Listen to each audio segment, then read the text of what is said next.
minggu ini anda bersama saya Nur Hasmina Ibrahim tentunya dalam rancangan Agrotech. Dan kali ini sebenarnya usaha yang diperlihatkan oleh Kementerian Pertanian dan Industri Asas Tani dalam menggalakkan generasi muda untuk sama-sama terlibat dalam sektor pertanian moden perlulah diberi perhatian. Jadi kalau anda nak tahu apakah antara yang menarik yang boleh anda usahakan dalam sektor pertanian, apa kata anda terus bersama Agrotech hingga ke penghujung rancangan kerana kami telah pun menyediakan paparan terkini dalam teknologi pertanian khusus untuk anda.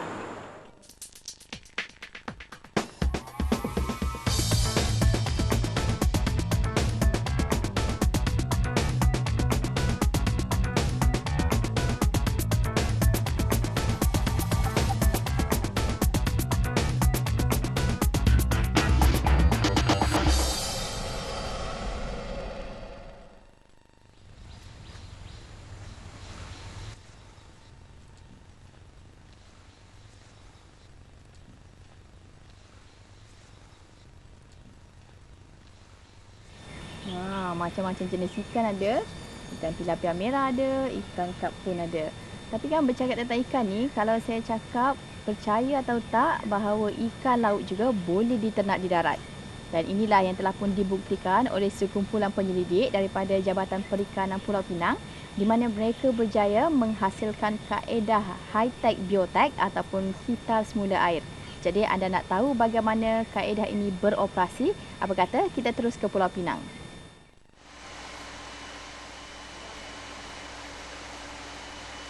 Menternak ikan laut di dalam kolam tidak lagi menjadi sesuatu yang mustahil dilakukan. Ini telah dibuktikan oleh sebuah syarikat penternakan di Permatang Tinggi seberang perai Pulau Pinang.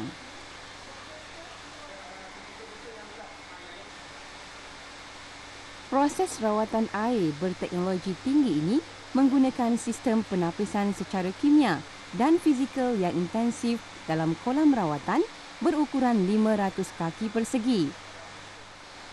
Proses penapisan bermula dengan tangki rawatan pertama yang mengandungi penapis berbola bio yang berfungsi memerangkap bakteria yang terdapat di dalam air. Air seterusnya masuk ke tangki rawatan kedua yang menggunakan udara klorin. Cecair klorin yang terdapat dalam tangki plastik dialirkan udara untuk mendapat tindak balas kimia yang terus disalurkan dalam air. Rawatan ini dapat membunuh bakteria yang masih terdapat dalam air secara yang paling selamat. Air sekali lagi ditapis dengan penapis jaring untuk membersihkan keladak yang terampai. Jaring nilon adalah bahan yang terbaik untuk menarik mendapan. Bahagian yang terakhir dalam proses rawatan ini adalah penapis karang laut. Karang laut adalah bahan yang terbaik untuk menetralkan kemasaman atau pH secara semula jadi tanpa menggunakan kapur. Kaedah ini digunakan untuk mengelakkan berlaku mendapan kapur di dasar kolam.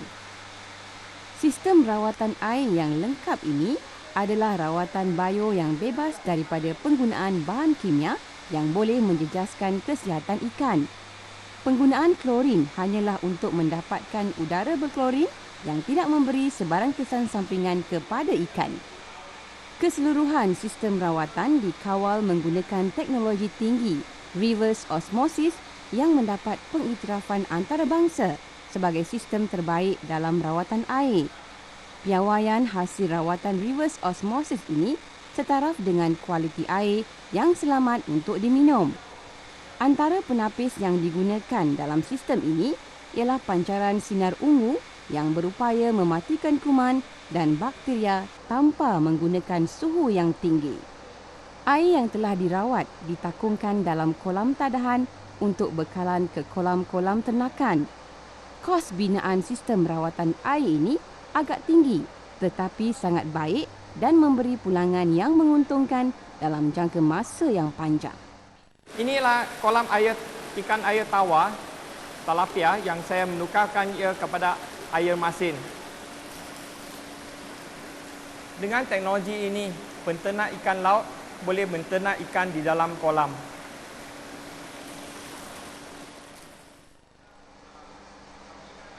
Peringkat terakhir dalam penyediaan air untuk ternakan ikan laut ialah mencampurkan air dengan garam laut yang asli tanpa bahan kimia. Kadar sukatan bancuhan bergantung kepada parameter yang sesuai untuk jenis ikan yang akan diternak. Penggunaan air masin dalam kolam ternakan ikan air tawar dapat menghilangkan bau hanya ikan dan rasanya lebih enak dimakan. Air yang berada dalam kolam takungan sentiasa dipantau tahap kemasinan sebelum disalurkan dalam kolam ternakan. Selain kemasinan, tahap pH juga dipantau dari masa ke semasa. Kadar oksigen terlarut juga sangat penting kepada pembesaran ikan. Pengudaraan dilakukan dengan menggunakan pam udara untuk menentukan tahan oksigen terlarut tidak kurang daripada 5 ppm, iaitu suatu tahap yang paling optimal kepada semua jenis ikan. Ini adalah sistem cita syariat kami yang mana ia dapat menukarkan air tawar kepada air laut, dan idea ini tercetus hasil dari lawatan ke negara seperti Australia dan Amerika Syarikat. Ianya sedikit banyak dapat membantu para nelayan yang menternak ikan di laut dalam untuk dapat menternak ikan di dalam bangunan. Parameter air yang telah berada dalam kolam ternakan juga dipantau dari masa ke semasa kerana mutu air akan berubah mengikut tahap kebersihan kolam, jumlah pelepasan ikan dan mendapan dasar kolam sisa makanan ikan. Semua ini akan menjejaskan mutu air yang akan mempengaruhi kadar pembesaran ikan. Penggunaan kaedah rawatan air berteknologi tinggi ini memberi peluang kepada pengusaha aquakultur untuk menternak ikan laut dalam kolam secara komersial. Penggunaan dalam ternakan ikan air tawar pula akan menghasilkan ikan yang bermutu tinggi tanpa bau hanyir dan cepat membesar. Ikan yang diternak menggunakan kaedah ini dapat dijual dalam masa 4 bulan sahaja dan ini sangat menguntungkan pengusaha.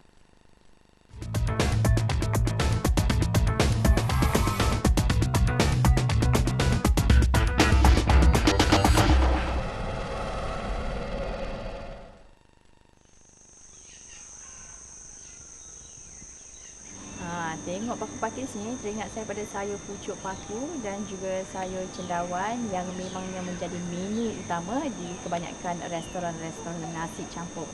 Dan bercakap tentang cendawan ni, sebenarnya Agrotech mempunyai satu bahan yang cukup menarik untuk anda minggu ini, iaitu cendawan EM.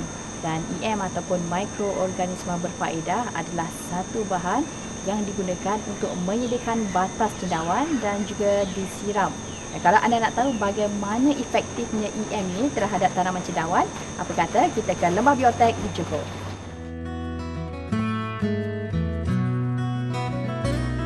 Teknologi EM atau mikroorganisme berfaedah bukanlah sesuatu yang baru di kalangan pengusaha pertanian tempatan.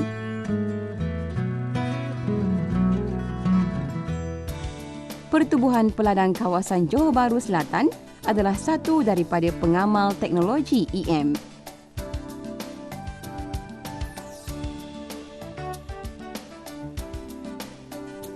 Tetapi penggunaannya bukanlah dalam tanaman biasa. PPK Johor Bahru Selatan menggunakan teknologi EM dalam penanaman cendawan yang masih belum lagi diterokai oleh pengusaha lain.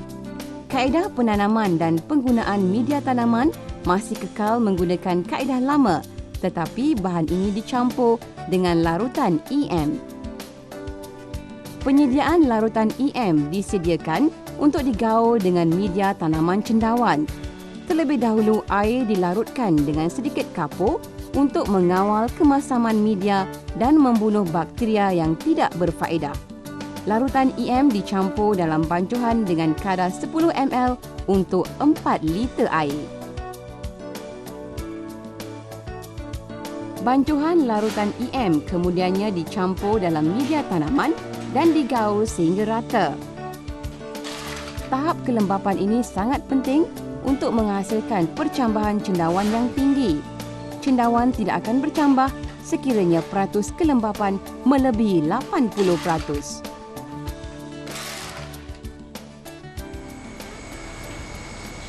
inilah media yang telah kita campurkan dengan larutan EM untuk mengetahui kelembapannya mencukupi sebanyak 40%, ialah dengan cara kita mengepalnya dan kita buka sekiranya ia tidak terlerai, bahawa media ini mencukupi, kandungan air dia mencukupi. Lepas itu kita masukkan ke dalam beg plastik.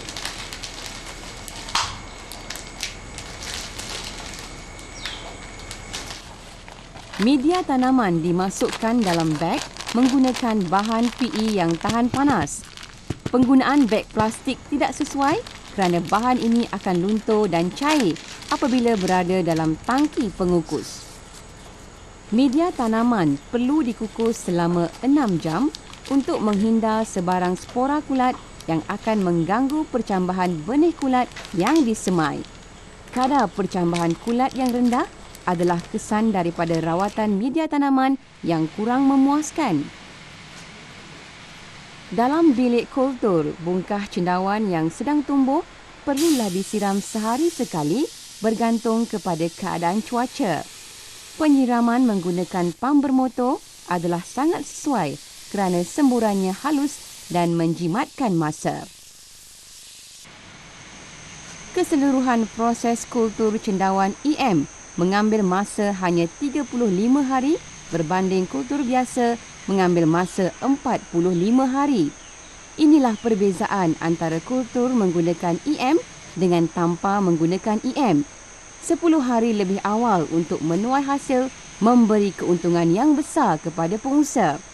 Kadar pertumbuhan cendawan lebih cepat kerana bakteria berfaedah bertindak balas dengan media tanaman dan menghasilkan enzim yang menggalakkan kesuburan cendawan.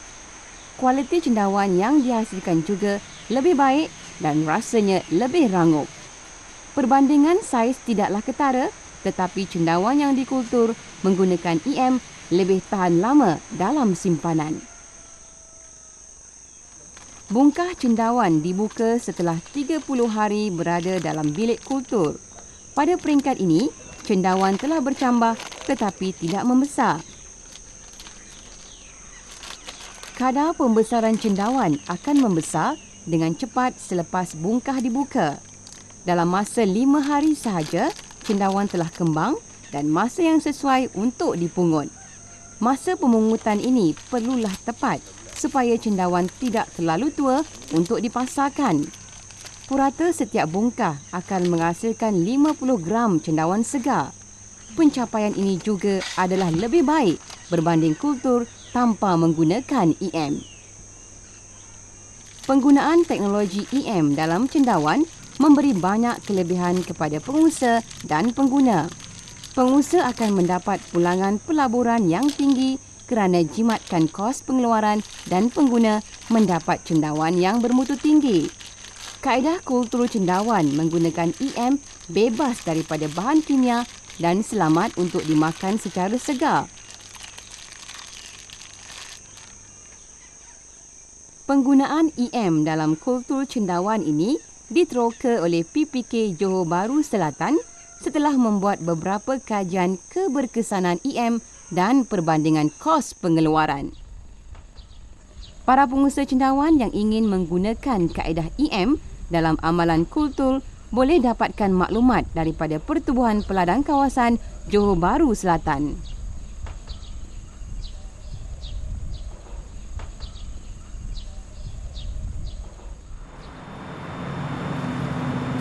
Sebelum saya datang ke kebun pisang ni, saya sempat membaca beberapa email yang diterima oleh Agrotech dan antaranya ialah email daripada Saharudin Baharudin. Di alamat emailnya saha_budin@yahoo.com. Dan Saharudin telah pun bertanya kepada Agrotech bagaimana cara untuk mendapatkan sarang burung selain daripada dijual. Jadi kepada anda penonton di rumah dan juga Saharudin, kalau anda nak tahu apakah antara cara ataupun teknik yang boleh diguna pakai untuk mendapatkan sarang burung, apa kata anda terus bersama Agrotech di minggu-minggu akan datang kerana kami telah pun menyediakan bahannya. Agrotech berehat seketika, kita kembali selepas ini.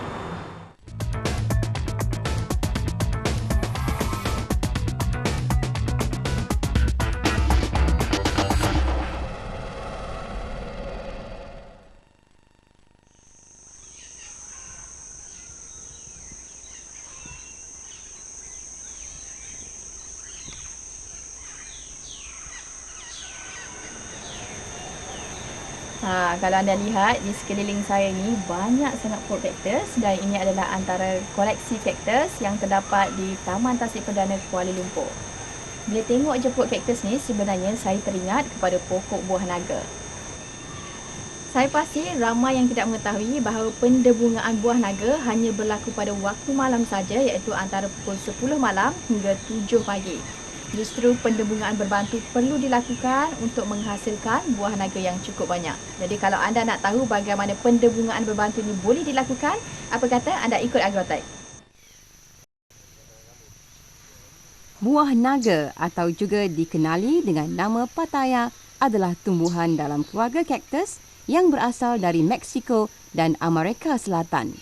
Tanaman ini mula diperkenalkan oleh Perancis di Vietnam pada pertengahan kurun ke-18. Kini tanaman buah naga telah tersebar luas sebagai tanaman komersial di seluruh Asia Tenggara. Tanaman buah naga berbuah sepanjang tahun, tetapi terdapat musim pengeluaran puncak sekitar bulan Mei hingga Julai. Pengeluaran bunga banyak dipengaruhi oleh cuaca panas kerana bunga buah naga mudah gugur sekiranya berlebihan hujan. Ia lebih sesuai ditanam di kawasan tanah berpasir yang tidak bertakung air. Kawasan tanah beris yang mengandungi bahan organik yang tinggi sangat sesuai kepada tanaman ini. Di kebanyakan kawasan tanah mineral, buah yang dihasilkan kurang manis berbanding di tanah berpasir. Suatu sifat aneh pokok buah naga yang mempengaruhi pengeluaran buahnya ialah bunganya mekar hanya pada malam hari. Sifat ini diwarisi dari keluarga kaktus yang kebanyakannya mekar pada waktu malam untuk mengelakkan kehilangan air. Pendebungaan semula jadi pokok buah naga dilakukan oleh kupu-kupu dan kelawar. Kekurangan populasi kedua agen pendebungaan ini akan menjejaskan pengeluaran buah. Bunga buah naga adalah bunga lengkap di mana bunga betina dan bunga jantan terdapat pada jambak yang sama. Tetapi kedudukan stigma debunga lebih rendah daripada bunga betina. Peluang berlaku pendebungaan sendiri oleh angin amat tipis sekali. Inilah yang menjadi masalah utama kepada pengusaha tanaman ini. Tugas ini agak rumit kerana hanya boleh dilakukan pada waktu malam selepas pukul 10. Okey, ini adalah bunga buah pitaya. Sekarang saya akan buat penembungaan untuk menjadikan buah besar dan menjaminkan jadi buah. Debunga yang cukup matang akan gugur pada kelopak bunga. Debunga yang gugur ini dipungut dengan menggunakan berus dan disapukan pada jambak bunga betina. Pada ketika ini, jambak bunga betina akan mengeluarkan cecair pekat berfungsi sebagai pelekat untuk memerangkap debunga jantan. Proses ini perlu dilakukan pada setiap bunga untuk menentukan kejayaan meningkatkan hasil. Buah yang dihasilkan daripada pendebungaan berbantu lebih besar dan mengandungi banyak biji. Bunga akan layu selepas 2-3 hari berlaku persenyawaan dan kuduk putih mula terbentuk seminggu kemudian. Teknik ini sangat berkesan diamalkan terutama di kawasan yang rendah kadar populasi agen pendebungaan. Purata setiap pokok boleh menghasilkan 50 biji buah setahun.